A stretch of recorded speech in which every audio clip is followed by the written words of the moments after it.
வணக்கம் ஃப்ரெண்ட்ஸ். நம்ம இந்த வீடியோவில் என்ன பார்க்க போகிறோம்னா, நிறைய ஃப்ரெண்ட்ஸ் இன்னும் நம்மக்கிட்ட இந்த டிஎன் போலீஸ் கான்ஸ்டபிளுக்கு மினிமம் என்ன கட் ஆஃப் மார்க் இருக்கணும், இருந்தால் நாங்கள் ஃபிசிக்கல் எபிலிட்டி டெஸ்ட்டுக்கு போகும்.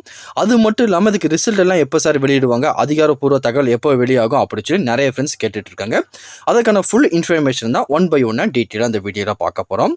முதல்ல இதுக்கான கட் ஆஃப் மார்க் வந்து பார்த்தீங்கன்னா மெயில், ஃபீமேல், அதுக்கப்புறம் வந்து பார்த்தீங்கன்னா கம்யூனிட்டி வைஸாகவும் பார்க்க போகிறோம். மினிமம் வந்து பார்த்தீங்கன்னா இங்கே ஜென்ரல் கேட்டகரியில் அப்ளை பண்ணிங்கன்னா ஒரு 60-61 கண்டிப்பாக உங்களுக்கு தேவைப்படும். மினிமம் நீங்கள் 60 வச்சுருந்தா தான் நீங்கள் ஃபிசிக்கல் எபிலிட்டி டெஸ்ட்டுக்கு போக முடியும். அதுக்கப்புறம் பிசி, எம்பிசி நீங்கள் மேல் கேட்டகரியாக இருந்தீங்கன்னா அதே 60-61 கண்டிப்பாக நீங்கள் இருந்தாங்கணும். பிசிஎம்மில் இருந்தீங்கன்னா ஒரு 49-50 மார்க்குள்ளே நீங்கள் இருந்தீங்கன்னா செலக்ட் ஆகிற சான்சஸ் இருக்குது. அதேமாதிரி எஸ்சி கேட்டகரின்னு எடுத்துட்டிங்கன்னா ஒரு 59-60 கண்டிப்பாக வந்து பார்த்தீங்கன்னா மினிமம் ஒரு 58 நீங்கள் எடுத்துருக்கணும். எஸ்சி கம்யூனிட்டியில் எடுத்திருந்தால் மட்டும் தான் செலக்ட் ஆவீங்க. அதுக்கப்புறம் எஸ்டி, எஸ்சி இந்த கேட்டகரி வந்து பார்த்தீங்கன்னா ஒரு 56-57 அந்த ரேஞ்சில் எடுத்தால் மட்டும் தான் நீங்கள் பாஸ் ஆக முடியும். ஏன்னா போன வருஷம் வந்து பார்த்தீங்கன்னா இதோட வேகன்சி ஒரு 150 வேகன்சி அதிகமாக இருந்துச்சு. அப்போயே வந்து பார்த்தீங்கன்னா இந்த கட் ஆஃப் தான் கொடுத்துருந்தாங்க. இப்போ வேகன்சி கம்மியாவது, காம்படிஷன் ரொம்ப ஹெவியாக இருக்குது. அதனால் வந்து பார்த்தீங்கன்னா ப்ளஸ் ஒரு 2 மார்க் வரதுக்கு அதிக விதமான சான்சஸ் இருக்குது.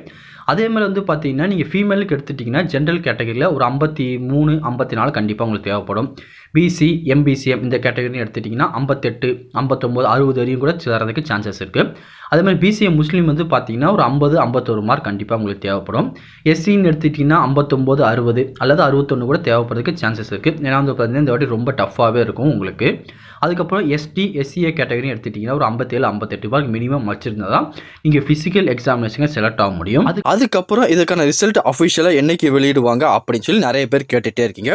முதல்ல வந்து பார்த்தீங்கன்னா இதுக்கான ரிசல்ட் எக்ஸாம் முடிஞ்சதுல ஒரு 30-35 நாளில் வெளியிடுவாங்க.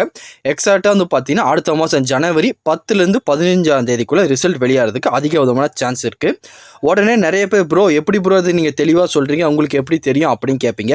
லாஸ்ட் இயர் 2022 வந்து பார்த்தீங்கன்னா எக்ஸாம்லாம் நடந்தது பார்த்தீங்களா, அந்த எக்ஸாமை பேஸ் பண்ணி தான் நம்ம சொல்லிகிட்டு இருக்கோம். போன வருஷம் இதே மாதிரி எக்ஸாம் முடிஞ்சு 30லேருந்து 35 நாளுக்குள்ளே ரிசல்ட் அப்டேட் பண்ணிட்டாங்க. அதை வச்சு பார்க்கும்போது இந்த வருஷமும் கண்டிப்பாக வந்து பார்த்தீங்கன்னா 10லேருந்து 15ஆம் தேதிக்குள்ளே இதுக்கான ரிசல்ட் கண்டிப்பாக வெளியிடுவாங்க. அந்த ரிசல்ட்டில் யாரெல்லாம் வந்து பார்த்தீங்கன்னா ஃபிசிக்கல் எபிலிட்டி டெஸ்ட்டுக்கு செலக்ட் ஆகிருக்கீங்க, மினிமம் என்ன மார்க் மேலே எடுத்தவங்க குவாலிஃபை ஆகிருக்காங்க அப்படின்னு சொல்லி டீட்டெயிலாக வந்துடும். நான் சொன்ன இந்த மார்க்கில் மினிமம் உங்ககிட்ட இருக்கனால கண்டிப்பாக நீங்கள் ஃபிசிக்கல் எபிலிட்டி டெஸ்ட்டுக்கு செலக்ட் ஆயிடுவீங்க. அதனால் உங்கள் ஒர்க் அவுட் எல்லாமே இன்னிலிருந்து ஸ்டார்ட் பண்ணிடுங்க. அவங்க ஒன்ஸ் ரிசல்ட் அப்டேட் பண்ணதுக்கப்புறம் அதுலேருந்து ஒரு 45 நாள் மட்டும்தான் உங்கள் கையில் இருக்கும். அந்த 45 நாள் கழிச்சு ஃபிசிக்கல் எக்ஸாமினேஷன் என்றைக்கு நடைபெற போகுது அப்படின்னு சொல்லி டேட் கொடுத்துருவாங்க. 45-46 நாள் நீங்கள் ஃபிசிக்கல் எக்ஸாமினேஷன்லாம் கலந்துக்கிற மாதிரி இருக்கும்.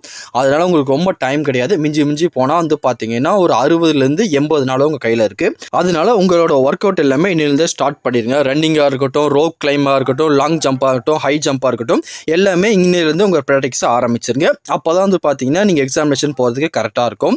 வேறு எதாவது இதை பற்றி உங்களுக்கு டவுட் இருந்தாலும் கீழே கமெண்ட் செக்ஷனில் தெரிவிங்க. கண்டிப்பாக உங்களுக்கு நான் கிளியர் பண்ணித்தரேன். இந்த பதிவு கண்டிப்பாக உங்களுக்கு பயனுள்ளதாக இருக்கும்னு நினைக்கிறேன். தெரியாதவங்க ஃப்ரெண்ட்ஸ்க்கு இந்த வீடியோ ஷேர் பண்ணுங்கள், பிடிச்சிருந்தால் லைக் பண்ணுங்கள். அடுத்த ஒரு பயனுள்ள வீடியோ சந்திக்கலாம். Thank you and bye friends.